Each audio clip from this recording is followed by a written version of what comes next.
In the sterile command bunker of a NATO forward operating base in Latvia, a soft-spoken lieutenant was about to face the ultimate test of her career. What started as a routine Baltic Sea training exercise took a shocking turn when 12 F-22 Raptors came face-to-face with hostile interceptors closing at Mach 1.4. Lieutenant Mara Ellison wasn't your typical military coordinator.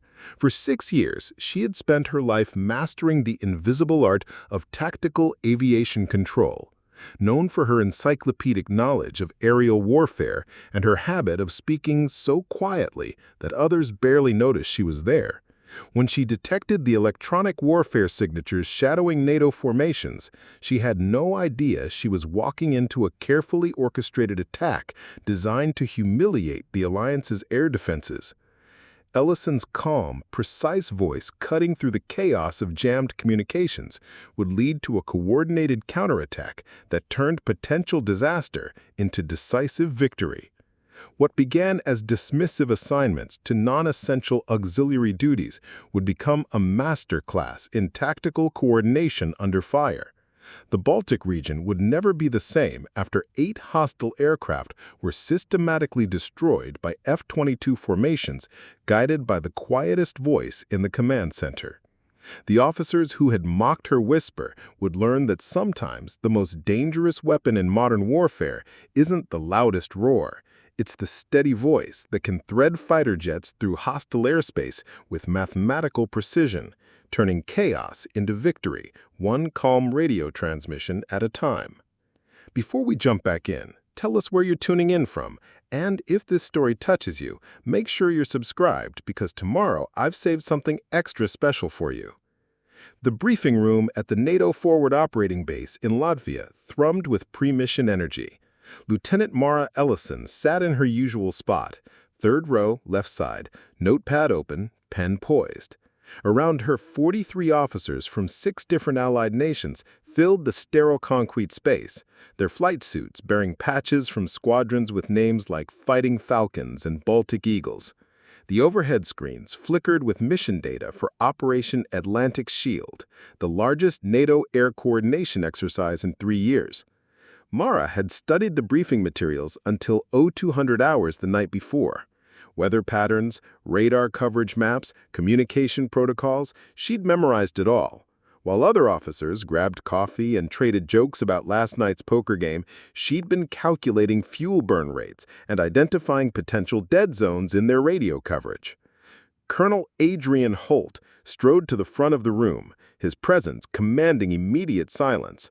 A former F-16 pilot with 2 combat tours and a chest full of ribbons, Holt had the kind of swagger that made junior officers straighten their backs and senior officers nod approvingly. His steel-gray eyes swept the assembled crowd like a predator assessing prey. "Ladies and gentlemen, this is the real deal," Holt announced, his voice cutting through the air with parade ground precision. 12 F-22 Raptors, 4 different air forces, one chance to prove we can coordinate multinational strike packages in contested airspace. The Pentagon's watching. NATO headquarters is watching. Screw this up, and we'll all be explaining ourselves to politicians who think a sortie is something you serve at dinner parties. A ripple of nervous laughter filled the room. Mara didn't smile. She'd read the classified threat assessments 3 times. This wasn't just another training exercise. Russian naval activity had increased 40% in the past month. Electronic warfare signatures had been detected just outside their operational area. Someone was probing NATO's response capabilities. Primary tactical coordination, Holt continued, pointing to the main display screen, goes to Major Patterson. Patterson, you'll be running the show from Station Alpha. 4 F-22 Raptors in the lead formation, high-value target intercept scenario. Major Patterson, a broad-shouldered pilot from the Royal Air Force, shot to his feet with a crisp "sir." His confidence radiated across the room like heat from a jet engine. At 32, Patterson had earned his reputation coordinating complex air operations over Syria. He was everything the military loved: loud, decisive, and politically savvy. Secondary tactical goes to Captain Morrison on Station Bravo. Morrison, you'll handle the support element. 4 more Raptors, defensive counter-air pattern. Morrison acknowledged with the kind of sharp nod that suggested he'd been practicing in the mirror. Another golden boy, another officer who commanded attention when he walked into a room. Mara waited, her pen steady in her hand. She'd coordinated more joint exercises than Patterson and Morrison combined. Her last performance review used words like exceptional situational awareness and unparalleled attention to detail. She'd never lost a pilot, never missed a radio check, never failed to anticipate problems before they became crises. Auxiliary coordination, Holt paused, his eyes finding Mara in the crowd. Lieutenant Ellison, you'll be on Station Charlie. Secondary frequency monitoring, non-essential airspace coverage. Keep an eye on the periphery, stay out of the primary channels unless specifically requested. The words hit her like a physical blow. Non-essential. In a room full of combat pilots and tactical coordinators, there was no more damning label. She felt heads turning her way, expressions ranging from pity to barely concealed smirks. Someone in the second row, she couldn't see who, whispered just loud enough for nearby seats to hear, "Guess they need someone to watch the empty sky while the real controllers work." Mara's pen remained steady in her hand. She didn't look up from her notepad, didn't let her expression change. But inside, something cold and hard began to crystallize. She'd been coordinating air operations for 6 years. She'd logged more accident-free exercises than any officer in the squadron. She'd studied threat patterns and communications protocols until her eyes bled. And now she was non-essential. "Any questions?" Holt asked, scanning the room with the expectation that there wouldn't be any. Mara could have raised her hand, could have asked why an officer with her track record was being sidelined for an operation this critical, could have pointed out that her last 8 performance reviews had been flawless, that she'd identified and prevented 3 potentially catastrophic coordination failures in the past 18 months, could have mentioned that she was the only person in this room who'd actually read the classified intelligence appendix about increased hostile activity in their operational area. Instead, she closed her notepad and stood with the rest of the officers when Holt dismissed them. As the room emptied, she caught fragments of conversation from the primary coordination teams. Going to be one hell of a show. Hope the support teams can keep up. Heard Ellison got bumped to babysitting duty. Captain Blaze Kendrick, who would be leading the primary F-22 formation, paused near her row. He was everything Mara wasn't. Tall, broad-shouldered, with the kind of easy smile that made senior officers remember his name. His call sign came from both his aggressive flying style and his ability to charm his way into the best assignments. "Don't take it personal, Ellison," he said, not unkindly, but with the casual dismissal of someone addressing the hired help. "Someone's got to watch the quiet sectors. Probably be a milk run anyway." He walked away before she could respond, not that she would have. Mara gathered her materials and headed for the door, her boots silent on the concrete floor. Outside, the harsh Baltic wind cut through her flight suit, carrying the smell of jet fuel and sea salt from the nearby airfield. The operations bunker stretched before her, a maze of concrete corridors and reinforced steel doors that led to the nerve center of NATO's northern air defense. Her assigned station, Station Charlie, sat in the back corner of the coordination center, away from the primary command positions where Patterson and Morrison would orchestrate the day's main event. Nobody was watching. Nobody cared where the auxiliary coordinator set up her equipment. But as Mara approached her isolated workstation, she felt something she hadn't experienced in years. Not anger. Anger was emotional, imprecise. Not resentment. That was a luxury she couldn't afford. Instead, she felt a quiet, burning certainty. They thought she was too careful, too methodical, too quiet for their high-speed operation. They were about to learn the difference between fast and ready. Station Charlie occupied the kind of real estate that military planners politely called auxiliary space, a cramped corner of the operations bunker where auxiliary functions went to be forgotten. 2 monitor screens, a communications panel that looked like it had been salvaged from a 1990s submarine, and a metal desk that wobbled whenever the ventilation system kicked in. This was where NATO sent the officers they needed to have present but didn't actually want to hear from. Mara settled into her chair and began her pre-operation ritual. Power systems check, communication redundancy verification, backup frequency confirmation. While Patterson and Morrison worked with teams of technicians to calibrate their primary coordination stations, she methodically tested every circuit, every connection, every line of code that might matter when things went sideways. Well, well, look who drew the short straw. Came a familiar voice behind her. Sergeant Luis Pachmarino appeared at her elbow carrying 2 cups of what the mess hall generously called coffee. At 38, Patch had been maintaining communication equipment longer than most of the pilots in the building had been flying. A former avionics specialist who'd transferred to ground operations after a training accident left him with a rebuilt left leg, he'd worked with Mara long enough to trust her instincts without question. "Could be worse," Mara said, accepting the coffee gratefully. "Could be reassigned to inventory management." "You'd probably revolutionize inventory management within a week." Patch leaned against her desk, his weathered face creasing into a grin. "Seriously, though, this is bullshit. You've got more time coordinating joint ops than Patterson and Morrison put together." "Politics," Mara said simply, running a diagnostic on her radar interface. "Patterson's got the Royal Air Force behind him. Morrison's got connections at NATO headquarters. I've got a spotless record and a habit of asking inconvenient questions. Their loss." Patch gestured toward the primary stations, where technicians swarmed around Patterson and Morrison setups like pit crews preparing for a race. "You see what they're running over there? Standard configuration, basic redundancy. If their primary comms go down, they'll be shouting into dead air." "What's that you're tracking?" Patch asked, pointing to her left monitor, where she'd overlaid their operational airspace with what looked like a weather map. "Electronic interference patterns from the past 72 hours, Mara said, highlighting several areas with her cursor. "Could be atmospheric, could be equipment malfunction, could be someone testing our response times. Could be paranoia," Patch suggested, but his tone carried no judgment. He'd learned to take her hunches seriously. "Could be." Mara zoomed in on a cluster of anomalous readings near the edge of their airspace. "But if I'm right, today's exercise just became a lot more interesting." Major Alina Kovacs appeared at the entrance to their section, her Hungarian Air Force uniform perfectly pressed despite having been awake for 18 hours coordinating international logistics. As the senior NATO liaison officer in the bunker, Kovacs served as a diplomatic bridge between the various national commands. Her eyes swept over Mara's workstation with professional interest. "Lieutenant Ellison," Kovacs said in her careful, accented English, "I trust your preparations are proceeding smoothly."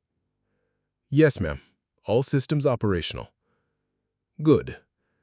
Kovacs glanced at the electronic interference map on Mara's screen. "And this data you're analyzing?" "Standard atmospheric monitoring, ma'am, part of the auxiliary coordination protocols." It wasn't technically a lie. Atmospheric monitoring was part of her assigned duties, but Mara had gone considerably beyond standard procedures, cross-referencing the data against classified intelligence reports and historical electronic warfare patterns. She'd identified what looked like deliberate probing of their radar coverage, systematic testing of their communication frequencies, and movement patterns that suggested someone was very interested in NATO's response capabilities. Kovacs studied the screen for another moment, her expression unreadable. "Stay in your lane, Lieutenant. Today's operation has enough moving parts without auxiliary personnel developing, theories." "Understood, ma'am." After Kovacs moved on, Patch shook his head. "Stay in your lane, Jesus. Like noticing problems is somehow out of bounds." Mara didn't respond immediately. She was watching her electronic surveillance screen, where new interference patterns were beginning to appear. Faint, careful, but definitely there. Someone was conducting electronic reconnaissance of their operational area, probably trying to map their radar coverage and communication networks in real time. "Patch," she said quietly, "I need you to do something for me." "Name it." "I need you to quietly, and I mean invisibly, set up a backup communication pathway that bypasses the primary coordination channels, direct links to the F-22 formation leaders, Emergency frequencies only. That's going to require some creative routing, and if anyone finds out, we're both looking at disciplinary action for unauthorized network modification. I know. You really think something's going to go wrong? Mara looked at her screens, the interference patterns, the electronic probing, the systematic testing that looked nothing like atmospheric anomalies or equipment malfunction.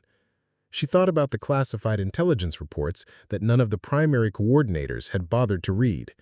She thought about Patterson and Morrison's standard configurations that would leave them blind and mute if someone decided to jam their communications. She said carefully, that today's exercise might not go exactly as planned, and I think the pilots deserve to have someone watching their backs who's prepared for that possibility. Patch was quiet for a long moment. Then he cracked his knuckles and pulled up a diagnostics terminal. All right, Whisper, let's build you a back door to save some lives with. It was the first time anyone had called her by her unofficial call sign to her face. Other coordinators had started using it behind her back, partly because of her quiet voice, partly because of her habit of appearing wherever she was needed without fanfare. But hearing it now, in this context, felt different. It felt like recognition. Thanks, Patch. Don't thank me yet. Thank me if this crazy plan of yours actually works. The exercise officially commenced at 800 hours with a crisp radio transmission from Patterson Station. All call signs. This is Baltic Control. Operation Atlantic Shield is now active. Primary formation, proceed to initial point Alpha. Mara watched her screens as 12 F-22 Raptors lifted off from air bases across the Baltic region, their radar signatures appearing as clean blue triangles on her auxiliary display. Captain Blaze Kendrick's voice came over the primary frequency with the easy confidence that had made him a squadron favorite. Baltic Control, Falcon Lead, primary formation airborne and proceeding to IP Alpha. Weather's clear, visibility unlimited. Should be a beautiful day for some thunder. The kind of radio call that sounded great in briefings, but told her absolutely nothing about fuel states, system status, or tactical readiness. Mara made a note in her log and continued monitoring the peripheral frequencies that no one else was watching. Secondary formation coming up on frequency, Morrison's voice announced from Station Bravo. Eagle Flight, check in when able. 4 more F-22s appeared on Mara's screen, taking up positions in a defensive counter-air pattern. Standard formation, standard procedures, everything exactly as briefed, which was exactly what worried her. Patch, she said quietly. Are you seeing what I'm seeing on the electronic surveillance grid? Patch leaned over her shoulder, studying the interference patterns that had been building since 0630 hours. What had started as faint, sporadic signals now showed clear organization. Multiple sources, coordinated timing, systematic coverage of their entire operational area. That's not atmospheric, he said.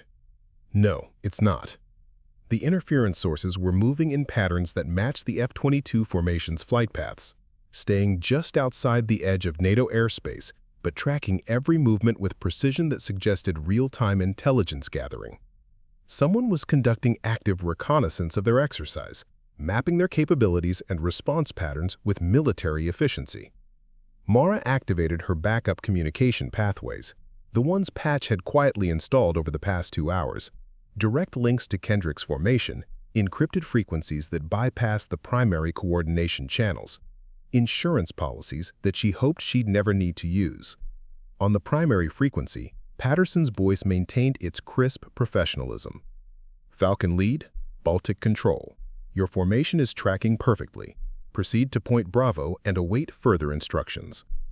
Roger, Baltic Control. Falcon Lead proceeding to Bravo. Formation looks good, all systems nominal. But Mara's auxiliary sensors were painting a different picture. The electronic contacts had multiplied. What had started as 3 or 4 signals now showed at least 8 distinct electronic signatures. They were closing on the F-22 formations from multiple directions, maintaining just enough distance to avoid triggering NATO's automatic threat warning systems. She activated her direct line to Major Kovacs. Mem, Lieutenant Ellison at Station Charlie. I'm showing multiple electronic contacts shadowing our primary formations. Define electronic contacts, Lieutenant. Active radar sources, ma'am. At least 8 distinct signatures, coordinated movement patterns, tracking our aircraft from outside territorial airspace. There was a pause. Are you suggesting these are hostile contacts? I'm suggesting they're not atmospheric anomalies, ma'am, and they're not following civilian maritime traffic patterns. Another pause, longer this time. Through her headset, Mara could hear Kovacs consulting with other officers in the primary command section. Background voices, urgent whispers, the sound of people trying to decide whether to take a junior officer's warning seriously. Lieutenant, Kovacs said finally, maintain your monitoring protocols. Log everything you're observing, but do not, repeat, do not transmit any warnings to the primary formations without direct authorization. Understood, ma'am. Mara switched back to her surveillance screens, where the electronic contacts had moved closer, close enough that their radar signatures were beginning to paint the F-22s directly, close enough that any pilot with decent situational awareness should be seeing threat warning indicators. But Kendrick's voice over the radio remained relaxed, confident. Baltic Control, Falcon Lead, coming up on Point Bravo, ready for whatever you want to throw at us today. The disconnect between what she was seeing and what the primary coordinators were acknowledging made Mara's stomach tighten. Either her equipment was malfunctioning, which she'd tested 3 times in the past hour, or they were about to watch a training exercise become something much more serious. Patch, she said quietly. How quickly can we establish direct communication with Falcon Lead if the primary channels go down? About 30 seconds, assuming the interference doesn't get worse. And if it does get worse, then we get creative.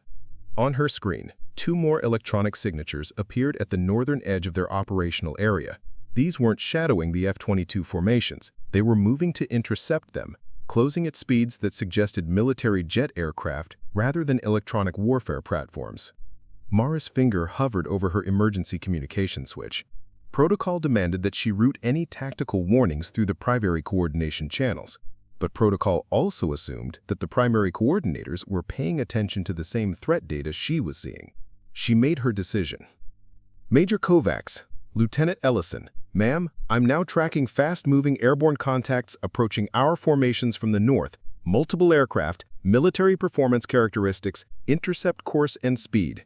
The response came immediately, but not from Kovacs. Colonel Holt's voice cut across the command frequency with parade ground authority. Lieutenant Ellison, you are to maintain communications discipline. All tactical warnings will be routed through primary coordination channels. Return to your assigned monitoring duties. Sir, the contacts are simulation artifacts, Lieutenant, part of the exercise scenario. Return to your station. But Mara was looking at her real-time tracking display, where the northern contacts had just lit up her threat warning system like a Christmas tree. Active radar locks, multiple targeting radars, missile guidance frequencies that weren't supposed to exist in a training exercise. Patch, she said quietly. Activate the emergency channels now. Mara, if you're wrong about this, if I'm wrong, I'll take whatever disciplinary action they want to throw at me. If I'm right, she watched the threat indicators multiply on her screen. If I'm right, those pilots are about to need someone watching their backs who actually knows what's happened. The backup communication pathway came online just as the primary coordination channels erupted into confused chatter. Kendrick's voice no longer relaxed. Baltic Control, Falcon Lead. I'm showing multiple radar locks from unknown contacts. Request immediate threat assessment. Patterson's response carried the first hint of uncertainty. Falcon Lead, stand by for assessment. We're confirming the threat data now. But Mara was already keying her emergency frequency, her quiet voice reaching directly into Kendrick's cockpit. Falcon Lead, auxiliary control. You have 8 hostile contacts converging on your position from multiple vectors. This is not a drill. The command bunker erupted into chaos as threat warning alarms began screaming across multiple workstations simultaneously. What had been a controlled training exercise 60 seconds earlier now resembled a combat information center under attack, with officers shouting contradictory orders and technicians frantically trying to distinguish between real threats and system malfunctions. Baltic Control, Falcon Lead. Kendrick's voice crackled through the speakers, his earlier confidence replaced by urgent professionalism. I've got multiple radar locks from unknown contacts. Repeat, multiple active radar locks. Are we still in exercise mode? Patterson's response carried the first tremor of uncertainty. Falcon Lead, Baltic Control. Stand by for threat assessment. We're confirming the nature of these contacts. But confirmation was exactly what they didn't have time for. Mara watched her auxiliary display as 8 distinct hostile signatures closed on the F-22 formations from 3 different vectors. Whatever electronic warfare platforms had been shadowing them for the past 2 hours had just been joined by fast-moving aircraft with military performance characteristics. "Ma'am," she called to Major Kovacs, her voice cutting through the controlled pandemonium. "The northern contacts have increased speed to Mach 1.4 and are maintaining intercept courses. Time to merge with our formations, 4 minutes 30 seconds. Kovacs appeared at her station, her usual diplomatic composure strained. "Lieutenant, are you certain these aren't exercise artifacts? Some kind of simulation injection?" "Ma'am, I've cross-referenced the radar signatures against our exercise database. These contacts don't match any programmed scenarios. And," she highlighted several data points on her screen, "they're using missile guidance frequencies that aren't supposed to exist in training scenarios." The Major studied Mara's display, where red triangles now clearly showed hostile aircraft closing on blue friendly symbols at combat speeds. The electronic warfare signatures she'd been tracking all morning had just crystallized into a coordinated attack pattern that was elegant, professional, and absolutely real. "Jesus Christ," Kovacs whispered, then louder. "Colonel Holt? Sir, we need you at Station Charlie immediately." Across the command center, Patterson's voice rose above the ambient noise. "Falcon Lead, Baltic Control. Execute evasive maneuvers and increase separation. We're treating this as a live engagement until proven otherwise." Too little, too late. Mara's threat assessment display showed the hostile aircraft had already achieved optimal firing positions. The F-22 formations, still flying their planned exercise routes, were perfectly positioned to be destroyed by whoever was running this intercept. "Colonel," Mara said as Holt arrived at their station, his face flushed with anger and confusion. "Lieutenant Ellison has been tracking these contacts for over an hour. Her assessment is that we're facing a coordinated attack on our formations." Holt's steel-gray eyes swept over Mara's displays, the electronic warfare timeline, the threat projections, the carefully annotated tracking data that painted a picture of systematic reconnaissance followed by coordinated assault. For the first time since she'd known him, the colonel looked uncertain. "This is supposed to be a goddamn training exercise." But his voice lacked conviction. "Sir," Mara said quietly, her fingers dancing across her workstation controls, "training exercises don't use active missile guidance radars, and they don't coordinate jamming attempts with intercept vectors." She pulled up a tactical projection showing the hostile aircraft's approach routes. "Whoever planned this knows our standard operating procedures. They've positioned themselves to exploit every weakness in our formation structure." The admission hung in the air like cordite smoke. Someone had been watching NATO's training patterns long enough to mount a precision attack that caught them exactly where they were most vulnerable. "Options, Lieutenant. What are our options?" Mara had been gaming scenarios in her head since the first hostile contact appeared. "Ma'am, we need to break our formations out of their planned routes immediately. The enemy's attack vectors assume we'll continue flying predictable patterns. If we can force them to react instead of execute, we can create opportunities." "What kind of opportunities?" Holt demanded. "The kind where our pilots go home alive, sir." Mara's fingers flew across her tactical display, sketching approach vectors and escape routes with the precision of an artist who'd been preparing for this moment her entire career. The hostile formations had positioned themselves perfectly, if NATO continued following exercise protocols. But perfection in military planning often created its own vulnerabilities. "Here," she said, highlighting a narrow corridor between 2 hostile groups. If we can get Falcon formation to execute a coordinated climb and bank to bearing 340, they'll force the northern group to reposition. During that repositioning window, they'll be vulnerable to a missile shot from Eagle formation if Eagle can get to this position. Her cursor traced a complex maneuver pattern across the screen. Kovacs studied the projection, her experienced eyes following the tactical geometry. That's ambitious, Lieutenant. It requires split-second timing and assumes our pilots can execute coordinated maneuvers while under active radar lock. Ma'am, these are F-22 pilots. Coordinated maneuvers under pressure is exactly what they train for. And if it doesn't work, Holt asked, then we lose 8 of NATO's most advanced fighters and 12 of our best pilots, Sarah, which is what happens if we don't act in the next 90 seconds. The brutal mathematics of aerial combat distilled into simple terms.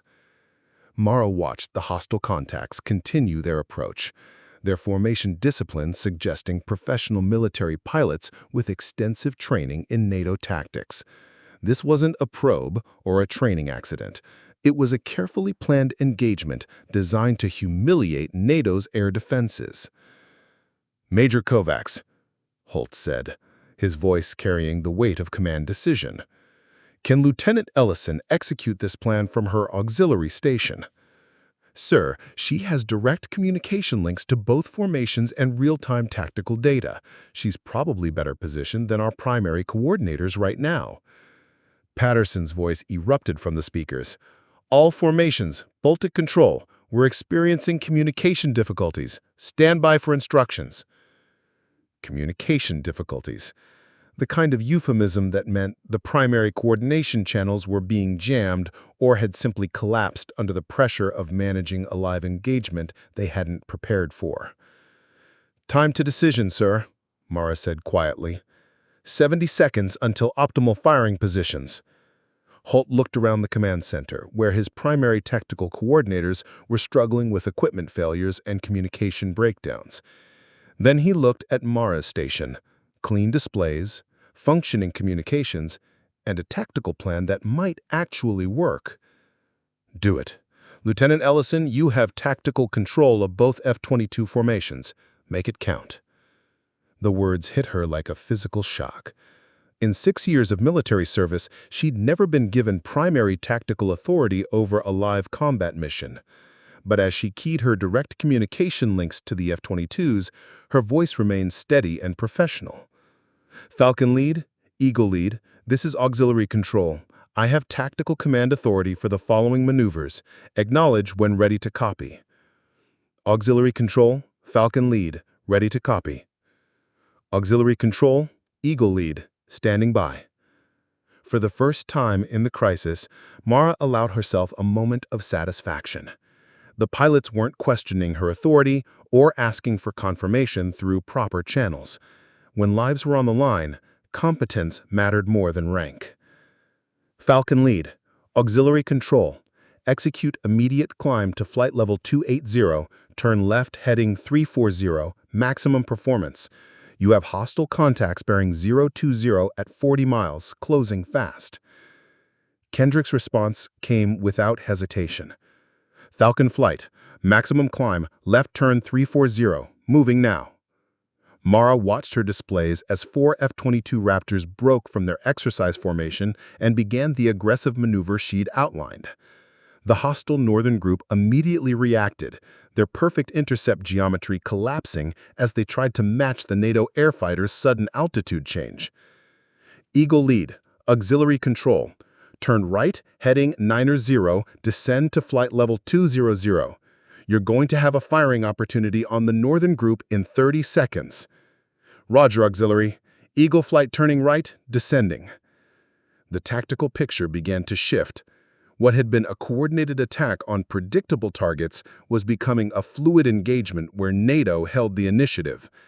The hostile formations were reacting instead of executing, exactly what Mara had hoped for. Falcon lead, you have 2 contacts at your 11 o'clock, 25 miles. They're climbing to match your altitude. When I give the word, execute a barrel roll to the right and maintain heading. standing by for barrel roll. Mara's soft voice filled the F-22 cockpits with calm precision. While the command center around her buzzed with frantic activity, her radio transmissions carried the unhurried confidence of someone who'd visualized this exact scenario dozens of times. Eagle Lead, your firing solution is developing. Target the lead aircraft in the northern group, bearing 045, 32 miles. You'll have a brief window when Falcon's maneuver forces them to separate. Eagle Lead has contact, waiting for clearance to engage. Falcon Lead, execute barrel roll, now. 4 F-22s simultaneously rolled to the right, their coordinated movement forcing the pursuing hostile aircraft to break formation to avoid mid-air collision. For exactly 15 seconds, the northern attack group was scattered and vulnerable. Eagle Lead, you are cleared hot. Engage the lead bandit. Fox 3, missile away. Mara watched the tactical display as a tiny symbol detached from eagle formation and tracked toward the scattered hostile aircraft. The AIM-120 AMRAAM had a 96% kill probability at this range and aspect angle. Good hit, Eagle Lead. Splash 1 bandit. Northern group is breaking off and heading north.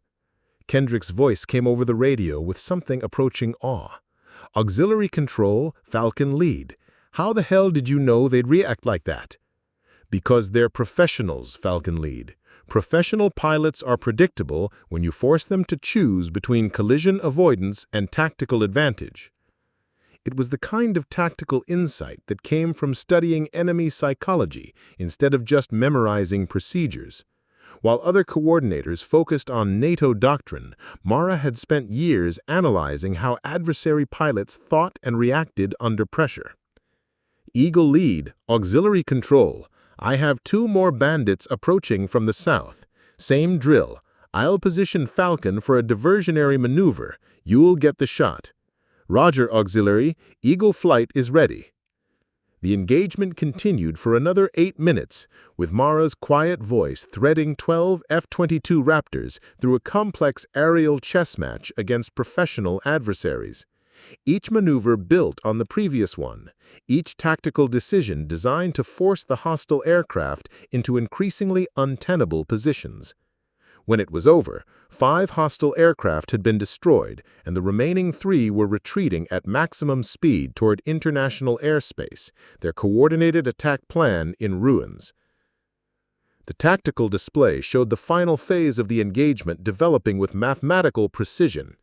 3 surviving hostile aircraft had regrouped at low altitude, attempting to escape under radar coverage while maintaining electronic warfare jamming that could hide their retreat. But Mara's auxiliary sensors had tracked them through the electronic noise, and now she had one last opportunity to end the threat permanently. Eagle Lead, Falcon Lead, auxiliary control. I have the remaining bandits at low level, heading 270 at 400 knots. They're trying to run, but they're maintaining formation from mutual electronic protection. Auxiliary, Falcon Lead, do you have a shot recommendation? Mara studied the geometry on her screen. The fleeing aircraft were flying in tight formation, using terrain masking and electronic countermeasures to avoid detection, but their predictable escape route and their need to stay together for defensive purposes created a vulnerability. Falcon Lead, I need you and your wingman to execute a high-speed descent to flight level 150. Approach from their 7 o'clock position. Eagle Lead, position your formation at their 11 o'clock, same altitude. When they detect your approach, they'll turn toward Eagle to maintain electronic mutual support. And then, Kendrick asked, then you'll have a 3-aircraft formation turning directly toward your missiles at close range. Textbook engagement scenario. It was the kind of coordinated attack that required perfect timing and absolute trust between pilots who couldn't see each other. Mara's voice would be the only thing connecting 4 F-22s spread across 50 miles of hostile airspace. Eagle Lead, begin your approach from the north. Maintain radio silence until weapons release. Eagle Lead copies. Falcon Lead, begin descent and approach from the southeast. You will be the trigger for their turn toward Eagle. Falcon flight descending. Mara watched the blue triangles representing friendly aircraft move into position while the red triangles continued their escape attempt, unaware that they were flying into a perfectly coordinated trap. Her years of studying tactical geometry had reduced aerial combat to physics, vectors, velocities, and timing. Falcon lead. The bandits are turning toward Eagle now. You have multiple targets in a tight formation, range 15 miles. You are cleared to engage. Fox 3, multiple missiles away. Eagle lead. You have 3 bandits turning directly toward you at 12 miles, clear to engage. Eagle lead. Fox 3, 2 missiles away. 5 AIM-120 AMRAAMs streaked through the Baltic sky at Mach 4, their radar seekers locked onto hostile aircraft that had nowhere to run and no time to react. The mathematics of aerial combat played out with mechanical precision. Multiple hits! Multiple hits! I count 3 splashes. All bandits are down. The tactical display showed empty airspace where moments before 3 hostile aircraft had been attempting their escape. The coordinated attack that had threatened to humiliate NATO's air defenses was over, ended by precise tactical coordination and the quiet voice of an auxiliary controller who'd never been supposed to matter. All formations, auxiliary control. Threat is neutralized. Return to base, standard recovery pattern. Kendrick's voice carried exhaustion and something approaching reverence. Auxiliary control, Falcon lead. That was brilliant tactical coordination. I don't know how you pulled that off. Just doing my job, Falcon lead. Safe flight home. As the F-22s turned toward their home bases, Mara began the methodical process of logging the engagement data and preparing her after-action reports. Around her, the command center was returning to normal operations, but she could feel the weight of stares from officers who'd witnessed something unprecedented, an auxiliary controller executing complex tactical maneuvers that had saved a dozen NATO pilots and turned a potential disaster into a decisive victory. Colonel Holt appeared at her station as she finished her preliminary report. His expression was unreadable, but his voice carried grudging respect. "Outstanding work, Lieutenant. That was textbook coordination under pressure." "Thank you, sir. We'll need a full debrief, of course, and there'll be questions about why our auxiliary systems were more prepared for this scenario than our primary coordination channels." Mara met his eyes steadily. "Yes, sir. I'm ready for whatever questions need to be asked." Because she'd been ready for this moment long before it arrived. And she'd been ready with more than just technical knowledge. She'd been ready with the quiet confidence that came from knowing her job better than anyone else in the building. Meaning? Meaning they've been watching our training patterns long enough to know exactly how we'd react to different scenarios.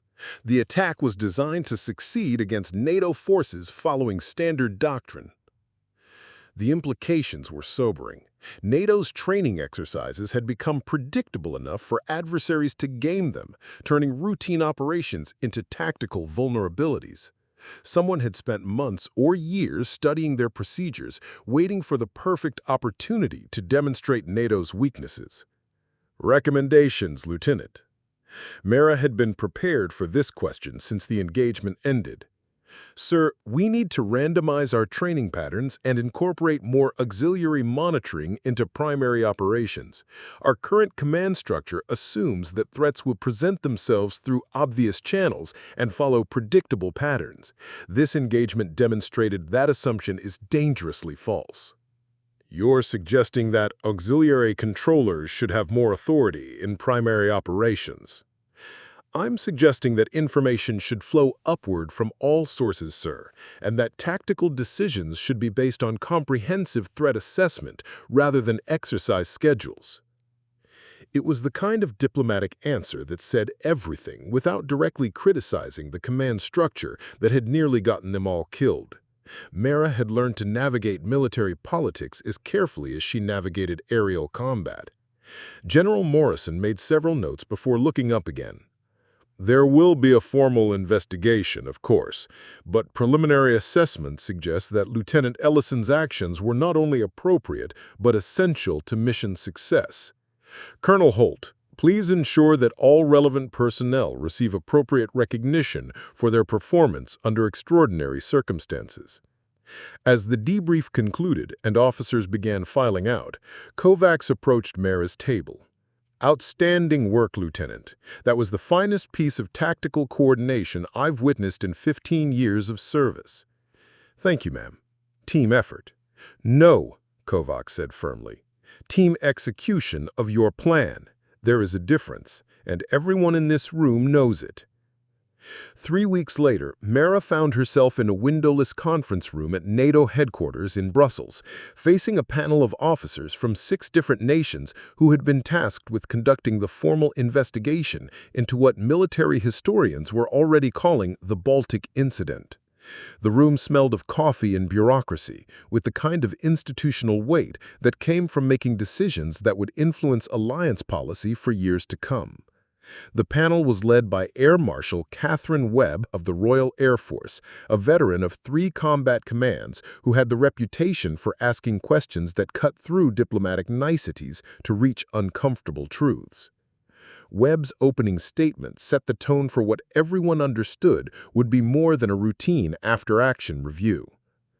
Lieutenant Ellison, this investigation has 2 primary objectives. First, to determine whether NATO procedures and protocols performed adequately during an unexpected combat engagement.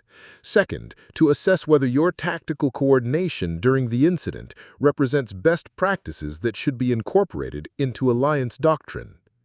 Mara sat straight in her chair, her dress uniform pressed to geometric perfection. She'd spent the past 3 weeks writing detailed reports, providing testimony to intelligence analysts, and being debriefed by specialists who wanted to understand exactly how an auxiliary controller had outperformed NATO's primary command structure. Yes, ma'am. Your initial detection of hostile surveillance began at 0630 hours, approximately 90 minutes before the engagement became kinetic. Can you explain why this early warning didn't result in preventative measures? Ma'am, the electronic signatures I detected were subtle and required analysis to distinguish from background interference. When I reported my findings through proper channels, the assessment was that these signals didn't represent actionable threats. But you continued monitoring and analysis beyond your assigned duties. Ma'am, auxiliary coordination includes comprehensive threat assessment of peripheral airspace. The electronic surveillance patterns I observed warranted continued attention. Air Marshal Webb consulted her notes. Your backup communication systems enabled direct coordination with pilot formations during the crisis. These systems were installed without prior authorization and represented significant modifications to standard protocols. It was the question Mara had been dreading.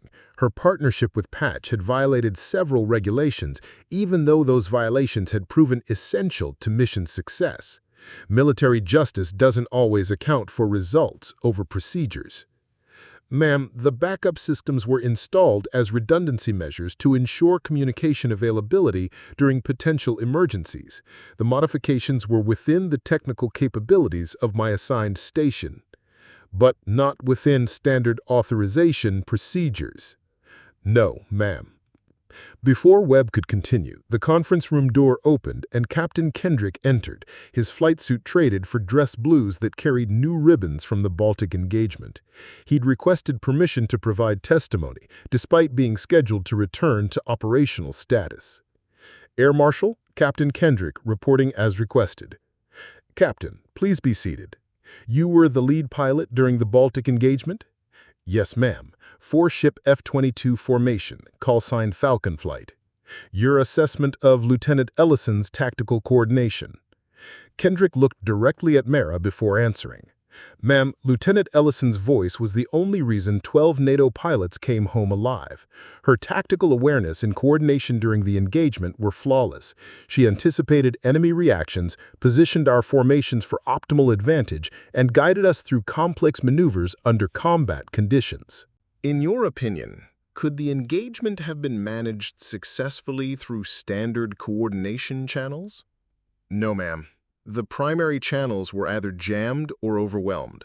Lieutenant Ellison's backup systems and her tactical planning were the difference between mission success and catastrophic failure. Webb made several notes. Captain, you've referred to Lieutenant Ellison by her call sign, Whisper, in previous statements. Can you explain the significance of this designation? Ma'am, the call sign originated because Lieutenant Ellison speaks quietly but with absolute precision. During the engagement, her calm voice in our headsets was... It was like having someone who could see the entire battle speaking directly to you. She never raised her voice, never showed uncertainty, just precise tactical guidance that kept us alive. The testimony continued for another hour, with panel members asking detailed questions about communication protocols, tactical decision-making, and the integration of auxiliary systems into primary operations. When it concluded, Webb dismissed everyone except Mara. Lieutenant, this panel will recommend that your tactical approach during the Baltic engagement be incorporated into NATO training doctrine. Your coordination methods and threat assessment protocols represent significant improvements to current alliance capabilities. Thank you, ma'am.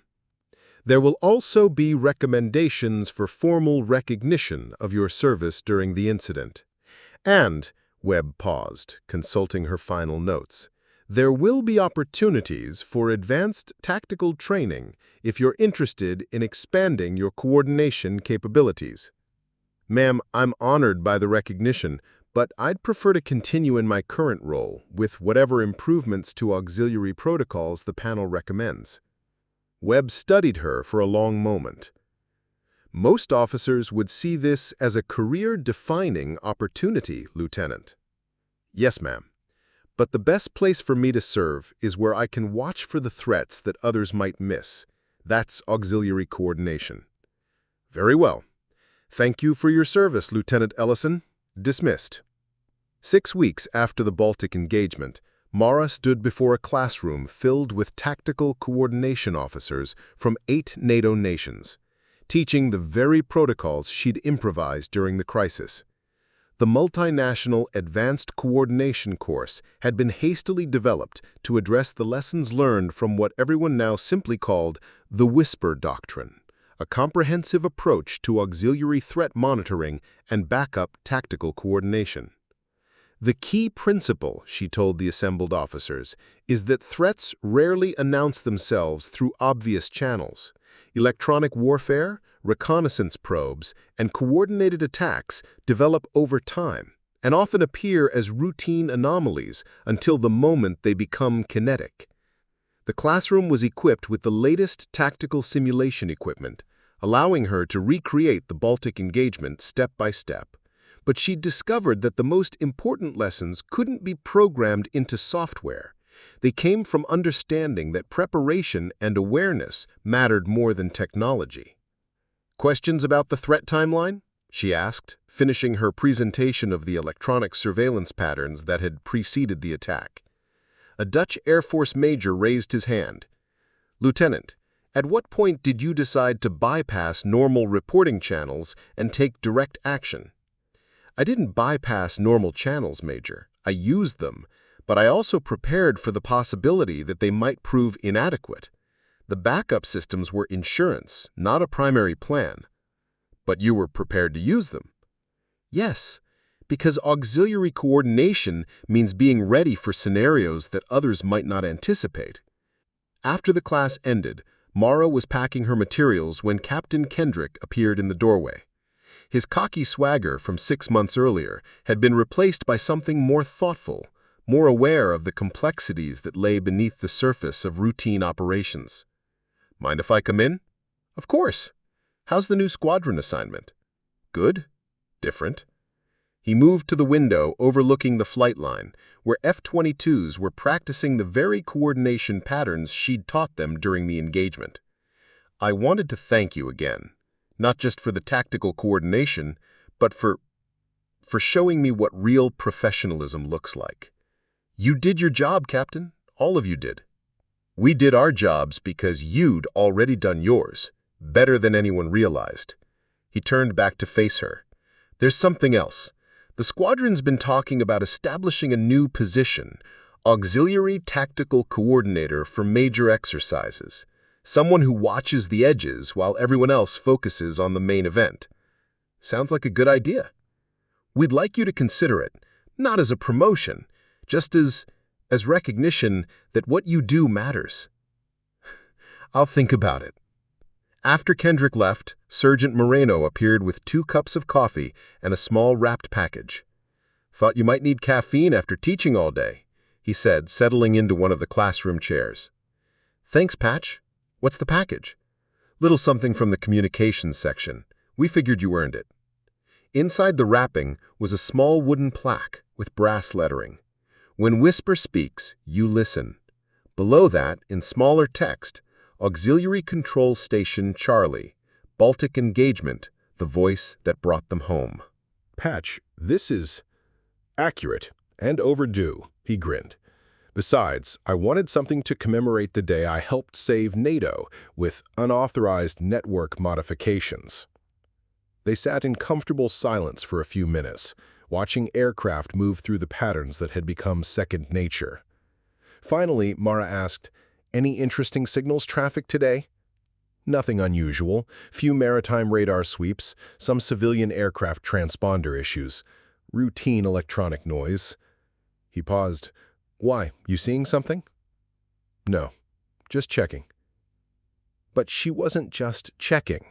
She was doing what she'd always done, watching the periphery, monitoring the edges, staying ready for the moment when routine became crisis and someone needed to speak up with the voice of calm competence.